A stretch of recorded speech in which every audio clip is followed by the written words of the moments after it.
East Unite. House of Representatives to accelerate passage of the new minimum wage bill. Osun State House of Assembly vows to make laws to ease governance in the state. Tribunal reserved judgment on Atiku's petition. France, Spain and Italy to evacuate citizens in Niger.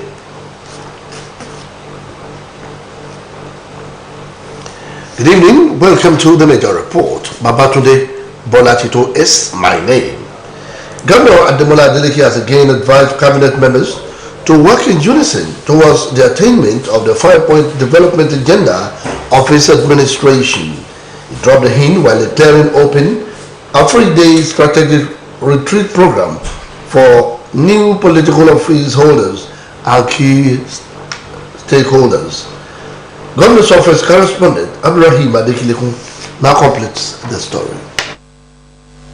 Commissioners, special advisors, permanent secretaries, executive secretaries and heads of ministries, departments and agencies of government converged on Western Sun Hotel in Ede for a 3-day strategic retreat and onboarding program for new political office holders and key stakeholders with a theme, setting a new tone for Osun State. Declaring the retreat open, Osun State Governor Senator Ademola Adeleke highlighted the 5-point agenda of his administration, which he describes as the yardstick with which people will judge his government. Senator Adeleke called on the new cabinet members to uphold principles of responsive government, honesty, integrity in public service, innovation in governance, prudence, unity of purpose, and due process, among others.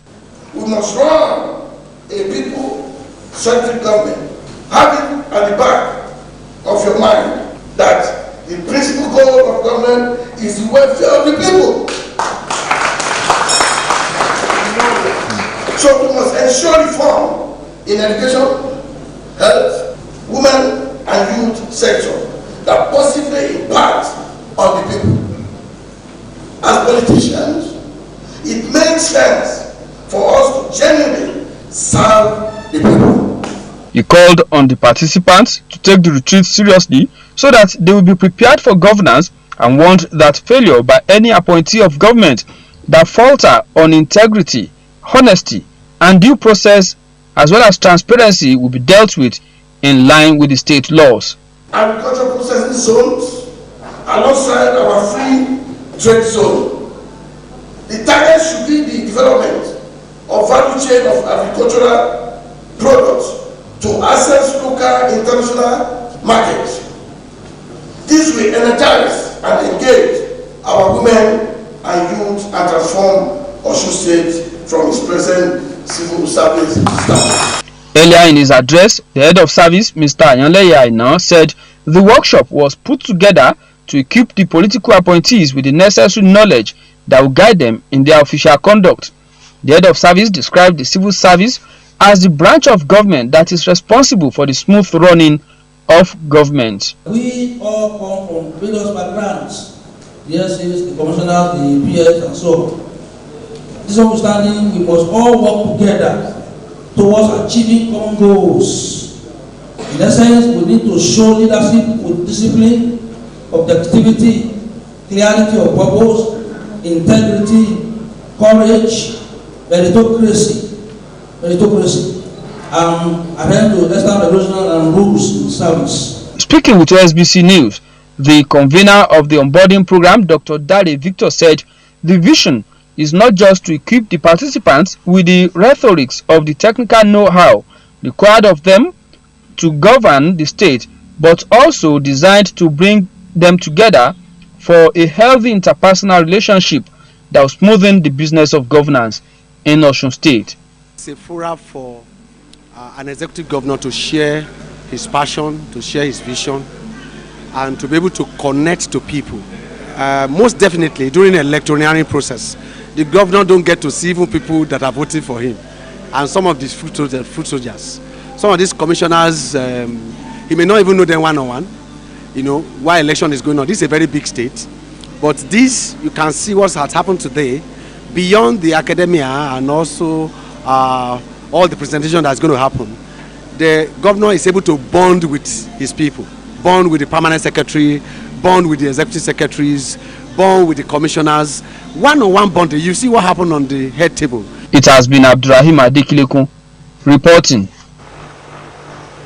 Meanwhile, Speaker of Osun State House of Osun State House of Assembly, Honorable Adewale Egbenu, has assured state stakeholders that the Assembly is ready to cooperate with other realms of government to ensure the actualization of the developmental agenda of Governor Ademola Adeleke. This is contained in his goodwill message and the ongoing strategic retreat and onboarding program for new political office holders and key stakeholders of the state, organized by Osun State government in Ede.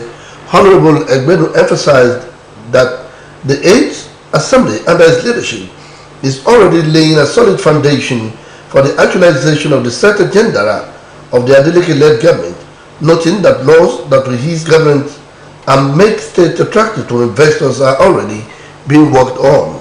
He concluded that aside lawmaking, the House of Assembly will also efficiently discharge its oversight duties, thereby actively helping the executive to monitor the implementation of government policies. Governor Ademola Adeleke has been eulogized for his giant strides in the education sector as fresh air has been brought into the system. A retired Tutor General in the state, Mr. Kola Buhari, stated they were speaking with OSBC News in Oshubo. The academic noted that the present government in the state has revived the sector within just 3 months of administration, adding that the training and retraining of his personnel should be given a top priority. He speaks. Well, for some time it has been a ding-dong affair. At a time it was fine. At a time it went down, came up again. I think it is picking up again. You see, there are 4 areas we should look at: the government, the teachers, the parents, and the students themselves. In fact, the 5th one is society. But at the end of the day, society, all the 4 named ones above are components of the society. You see, the government has a duty to bring up the teachers effectively and efficiently well, so that they can perform well, like giving them their due, pay them their wages and entitlements promptly and at the right time, and you give them training. They should be trained and retrained so that they will come abreast with present educational development at world level, so that, because the students we are bringing up, they are going to be sent into the world and they can be found to work anywhere in the world, so they have to be brought up to the international standard. The Presidential Tribunal sitting in Abuja has reserved judgment on the petition filed by the People's Democratic Party candidate Atiku Abubakar on the 25th of February presidential election. Atiku is challenging the declaration of President Bola Tinubu as the winner of the election. Respondent to the suit are the Independent National Electoral Commission, President Bola Tinubu, and the All Progressive Congress. The tribunal, after adopting the party's final written addresses, reserved judgment to a date to be communicated to the parties in the case. President Bola Tinubu has unveiled measures to cushion the effects of the economic downturn caused by fuel subsidy removal in the country, saying he understands the hardship being faced by Nigerians. He, however, approved 100 billion naira for the procurement of 3,020-seater buses fueled by compressed natural gas to ease the high cost of transportation caused by fuel subsidy removal. The president also said his administration will energize micro, small, and medium-sized enterprises and the informal sector as drivers of the growth with 125 billion naira. He said the sum, 50 billion naira, will be spent on conditional grants to 1 million nano businesses between now and March next year, explaining that the government target is to give 50,000 naira each to 1,300 nano business owners in each of the 774 local government areas across the country. He also abolished multiple exchange rates, forcing the dollar to exchange for over 850 naira at the black market. The Nigerian Labour Congress has knocked the President Bola Tinubu's declaration that the review of minimum wage is imminent. The Congress in a statement noted that it is open knowledge that the review of minimum wage will commence in 2024 as stipulated by law. The Congress also stated that the Tinubu administration has failed to show cooperation and dialogue with members of the organized labor. The statement, which was signed by the national president Joe Ajaero, said labor is disturbed that while President Tinubu in his speech lavishly played the private sector for quickly dispensing wage award to their employees, the federal government has failed to do the same for public workers in its employment. Speaking further on the negotiations so far, Ajaero said organized labor has been forced to negotiate with empty chairs on the federal government side, as the federal government has not matched its public promises with firm commitment to negotiate in good faith with labor. The House of Representatives has assured Nigerians of its resolve to accelerate the passage of a bill in review of the national minimum wage as announced by President Bola Tinubu. Chairman House Committee on Media and Public Affairs, Akin Rotimi, in a statement applauded Mr. President over the announcement of palliative aimed at alleviating the adverse effects resulting from the removal of fuel subsidy. He said the People's Parliament empathized with Nigerians who have been distressed due to the gap between the removal of the subsidy and the implementation of palliative measures, and expressed optimism that the policies and initiatives announced by the executive will be expedited to bring succor to the people. The House also commended the President for his interventions in the manufacturing sector via support for small and medium-scale enterprises, as well as plan to work with the state government to invest in critical social and economic infrastructure and to deploy 3,000 commuter buses, amongst other measures. In the meantime, the organized labor has said it will uphold its planned nationwide protest tomorrow, despite the rollout of subsidy removal palliative plans by President Bola Tinubu. Tinubu had in a national broadcast unveiled 500 billion naira palliative for manufacturers, small businesses and farmers. He also released plans to increase salaries and acquire 3,000 mass transit buses.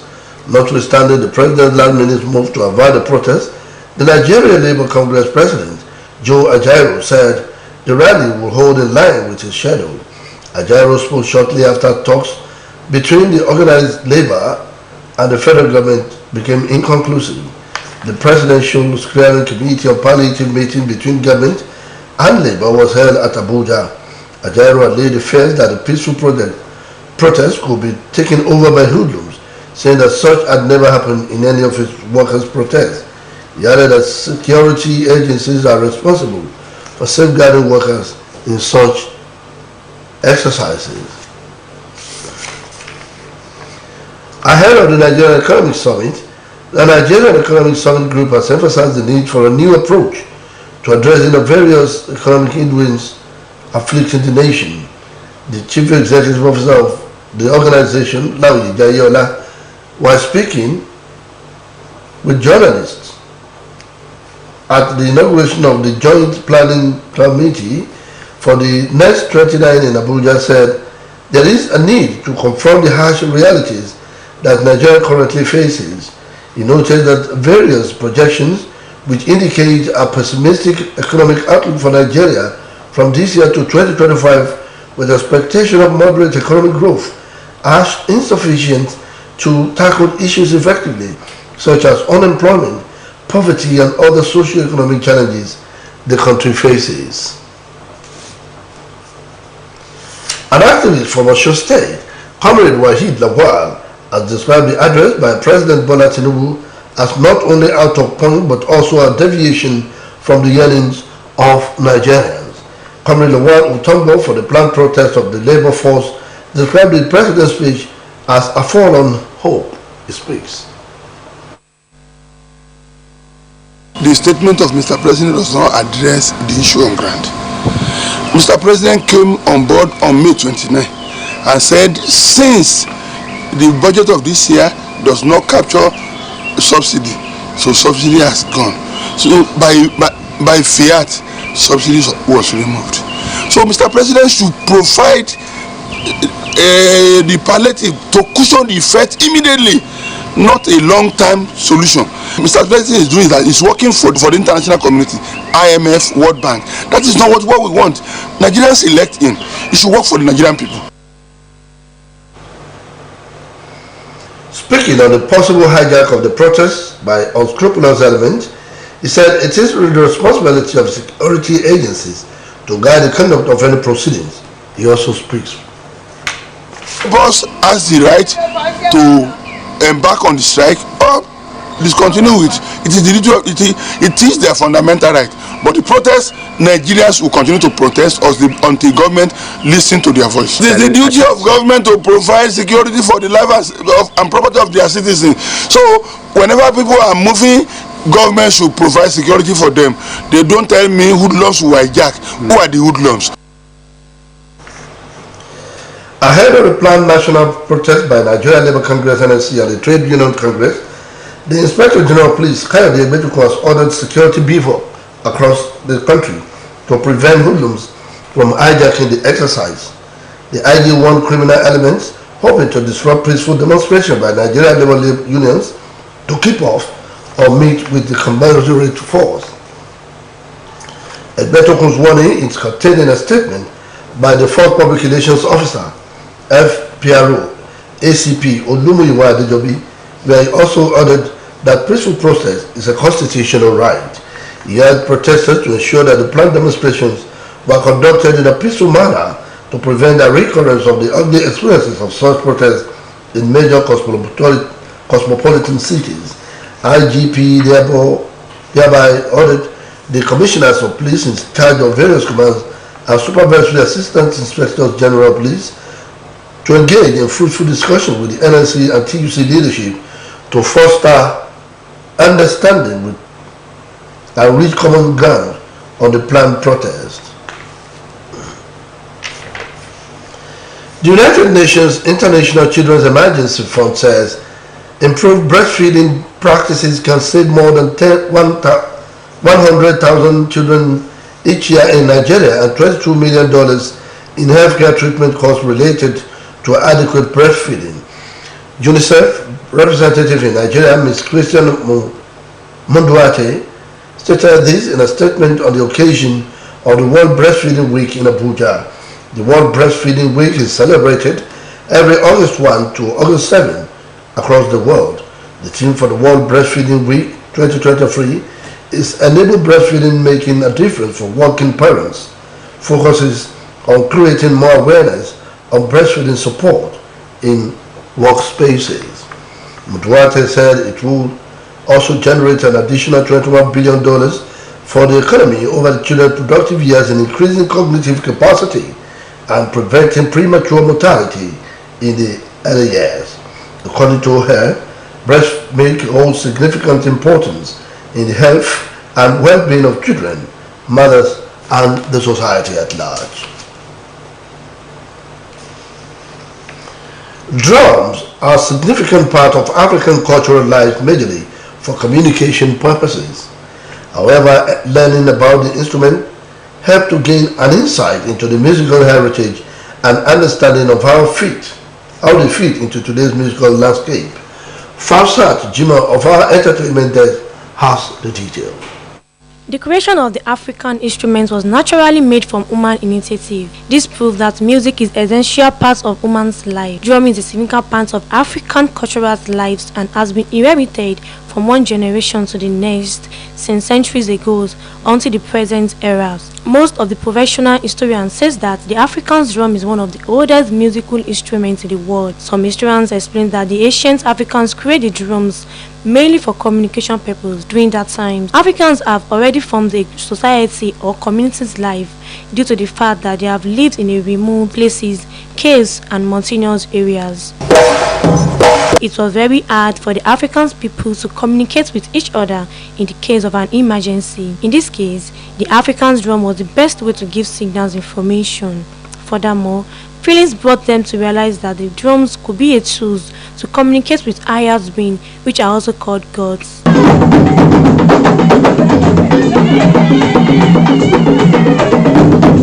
Then, the Africans begin to use their hands, drums, and music in their religious activities and cultural rites. Drumming has been around for centuries as a spiritual and cultural practice, with each culture having a unique style, instrument choice, and rhythm.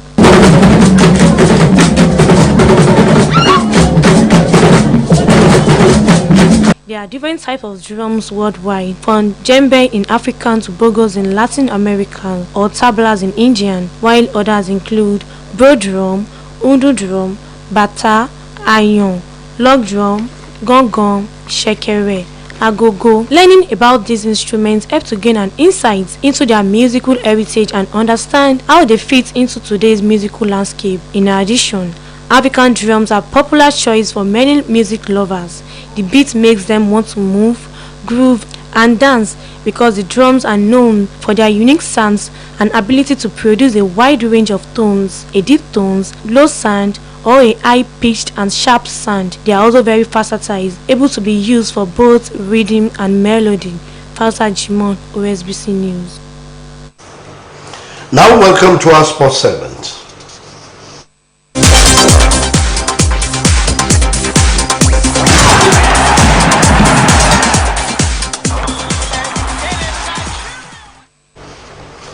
Junior Yellow-Green star Solomon Chileman was among the top performers at the just concluded ICC Men's Under-19 Division 1 Cricket World Cup qualifier in Tanzania. Oluwaroti Ojebumi now brings details. Former Super Eagles goalkeeper Dosu says he is confident the Super Falcons can eliminate England in the round of 16 of the ongoing 2023 Women's World Cup.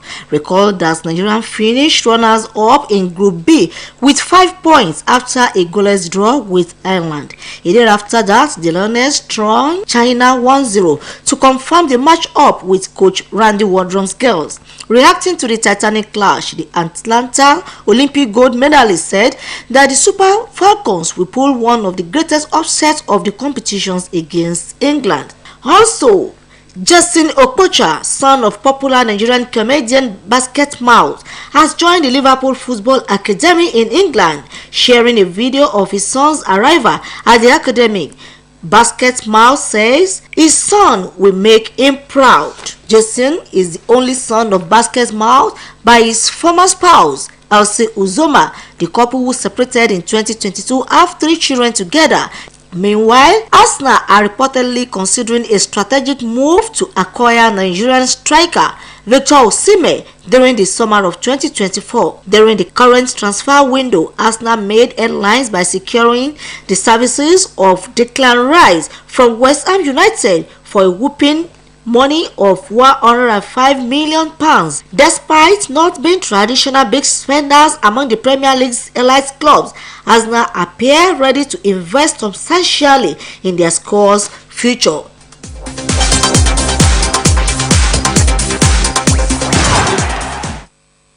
And out of foreign stories, France, Spain, and Italy have announced plans to evacuate citizens in Niger are underway. The evacuation is being conducted days after President Mohamed Bazoum was overthrown by members of his presidential guard. Olawumi Okolawon has the details.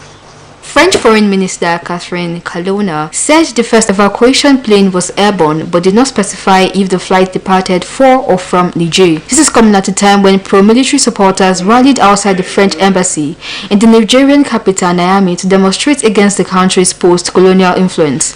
Italy's Foreign Minister Antonio Tajani announced that Italy is set to offer a special flight to evacuate its citizens from Niamey, noting that there are less than 90 Italian civilians in Niger and just over 300 military personnel. A spokesperson for the German Foreign Ministry also said France will assist Germany to evacuate its nationals from Niger in coordination with the German embassy in Niamey.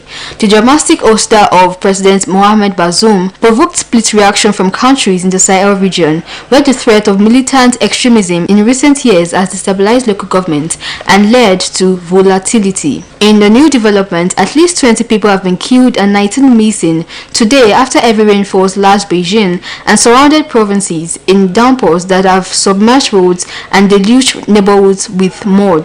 A former super typhoon, Storm Doksuri, swept northward over China after hitting southern Fujian province following its battering of Philippines. Chinese President Xi Jinping has called for every effort to rescue those lost or trapped as a remnant of Storm Doksuri dumped record of rainfall in Beijing. Heavy rains began pummeling the capital, Beijing, and surrounded areas on Saturday, with nearly the average rainfall for the entire month of July dumped on Beijing in just 40 hours. Reports has it that among the dead were 2 workers killed on duty during rescue and relief efforts, and more than 100,000 people across the city deemed at risk have been evacuated. Rivers have swollen to dangerous levels, prompting Beijing to use a flood storage reservoir for the first time since it was built 25 years ago. Olawumi Okonao, OSBC News. That ends the major report on OSBC TV. It was edited by Michael Adeni. Babatunde Bolatito is my name. Good night.